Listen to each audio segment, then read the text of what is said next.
திமுக ஆட்சியின் மீது மக்கள் வைக்கக்கூடிய குற்றச்சாட்டுகளை இந்த வீடியோல பார்க்கலாம்.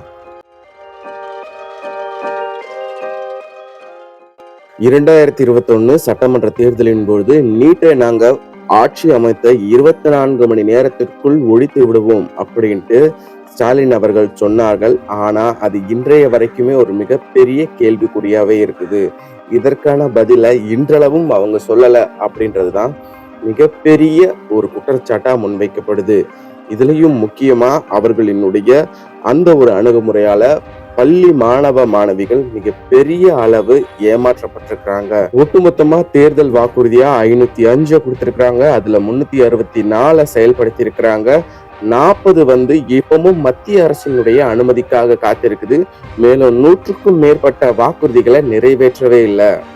ஆனா எப்ப பார்த்தாலும் திமுகவில் இருக்கக்கூடிய உயர் பொறுப்பில் இருக்கக்கூடியவர்கள் 99% இல்ல 100% இல்ல 105% இல்ல 200% நாங்க கொடுத்த வாக்குறுதியை நிறைவேற்றிட்டோம் அப்படின்ட்டு சொல்றது மக்களுக்கு ரொம்பவும் வெறுப்பா இருக்குது. 1974 வருஷம் தான் கச்சத்தீவை இலங்கைக்கு தாரை வார்க்கப்பட்டது காங்கிரஸ் கவர்மெண்ட். இந்த சூழ்நிலையில இன்றளவும் திமுக காங்கிரஸ் கூட்டணியானது அமைத்திருப்பது மீனவ மக்களிடையே மிகப்பெரிய வெறுப்பினை ஏற்படுத்தி இருக்கிறது. குறிப்பா மீனவர் பாதுகாப்பு அப்படின்றது 2024க்கு அப்புறமாவே மிகப்பெரிய அச்சுறுத்தலை மீனவர்கள் சந்திச்சுட்டு வராங்க. அதற்கு உதாரணமா 2024 மட்டுமே கிட்டத்தட்ட 530க்கும் மேற்பட்ட மீனவர் இலங்கை கடற்படையினரால கைது செய்யப்பட்டிருக்கிறாங்க.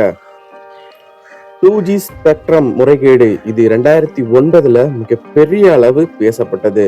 அது மட்டும் இல்லாம அதனுடைய எதிர்வினையானது இன்றளவும் இருக்குது. இதனுடைய மதிப்பானது 1.76 லட்சம் கோடி. அது 2009 காலகட்டத்துல. இதற்கு உதாரணமா சொன்னோம்னா MP கனிமொழி அவர்களுக்கு சொந்தமான ஒரு தனியார் நிறுவனத்திற்கு 200 கோடி ரூபாய் அந்த காலகட்டத்தில் லஞ்சமா பெறப்பட்டதா சொல்லப்படுது. மேலும் இந்த வழக்கு தொடர்பாக 2017 கனிமொழி அவர்களும் MP ராசா அவர்களும் விடுவிக்கப்பட்டாலும் இன்றளவும் அது மக்கள் மத்தியில ஒரு மிகப்பெரிய அதிர்வலைகளை ஏற்படுத்தியிருக்கு அப்படின்னே சொல்லலாம். 2011 வருஷம் கருணாநிதி அவர்கள் முதல்வராக இருந்த அந்த சமயத்துலதான் காவிரி டெல்டா பிராந்தியத்துல மீத்தேன் வாயு எடுப்பதற்கான கையெழுத்தானது இடப்பட்டது. இதற்கு